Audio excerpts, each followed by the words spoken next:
சங்கர ஜெய ஜெய சங்கர. நம்ம பெரியவா channel subscribe பண்ணுங்க.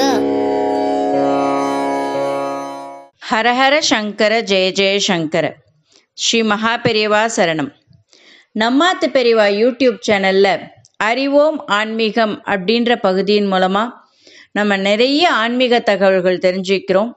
ஆன்மீக தகவல்கள் தான் ஆற்றுல சின்னதாக ஏற்றுற விளக்க எப்படி ஏற்றணுன்றதுலேருந்து நிறைய கோயில்களோட ஸ்தல வரலாறு, ஒரு கோவிலுக்கு எப்படி போகணும், பூஜைன்னா எப்படி பண்ணணும், நம்ம சாதாரணமாக இப்படியே தான் ஆற்றுல இருக்கணும் அப்படின்னு நம்ம ஆற்று பூஜை அறையை நம்ம எப்படி வச்சுக்கணும்னு நிறைய விஷயங்களை அந்த இதன் மூலமாக நம்ம தெரிஞ்சுட்டு இருக்கோம்.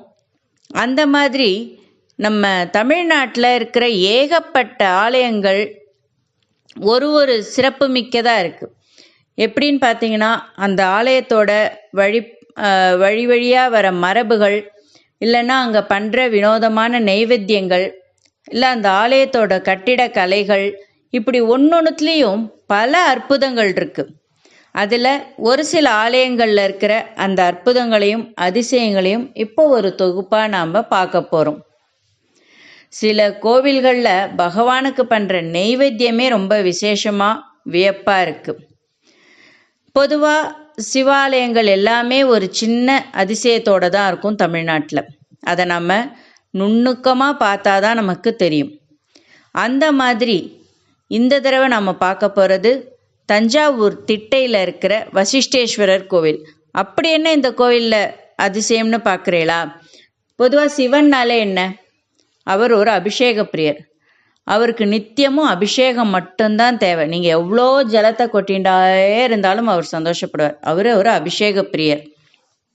அந்த தஞ்சாவூர் திட்டையில் இருக்கிற வசிஷ்டேஸ்வரர் கோவிலுக்கு மனுஷா என்ன அபிஷேகம் பண்ணுறது? இயற்கையாகவே அவருக்கு 24 நிமிஷத்துக்கு ஒரு தடவை ஒரு அபிஷேகம் நடக்கிறது. அது எப்படின்னு பார்க்கலாம்.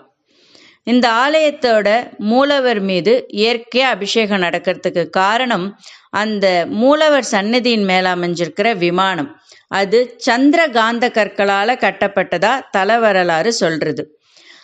அந்த கல் காற்றுல இருக்கிற ஈரப்பதத்தை தன்னுள்ள ஈர்த்துண்டு அதை நீர் துளிகளாக மாற்றக்கூடிய தன்மை கொண்டதாக இருக்குது. அந்த மாதிரி அந்த காற்றுல இருக்கிற ஈரப்பதத்தை இழுத்து அது நீர் துளியாக்கி சிவன் மேலே விழருது. சுமார் 24 நிமிஷத்துக்கு ஒரு தடவை தொடர்ந்து இந்த மாதிரி நடக்கிறது. அப்போது 24 நிமிஷத்துக்கு ஒரு தடவை சிவனுக்கு இயற்கையாகவே அதுவும் தூய்மையான ஒரு அபிஷேகம் நடந்துட்டே இருக்குது. இது மனுஷா யாரும் அங்கே நின்று பண்ணுறது கிடையாது. இந்த மாதிரியான ஒரு அதிசய அமைப்பு தமிழக சிவாலயங்கள்லேயே ரொம்ப அரிதாக காணப்படுது. பக்தர்கள்லாம் இதை இறைவனோட அருள்மழையாக நினச்சி அங்கே தினம் சிவனை தரிசனம் பண்ணிட்டு வரா. இந்த மாதிரி இன்னும் நிறைய சிவாலயங்கள், நிறைய அதிசயங்களை பற்றி நாம் அடுத்தடுத்து வரப்போகிறதுலையும் பார்க்க போகிறோம். ஹரஹர சங்கர ஜெய ஜெய சங்கர. ஸ்ரீ மகா பெரியவா சரணம்.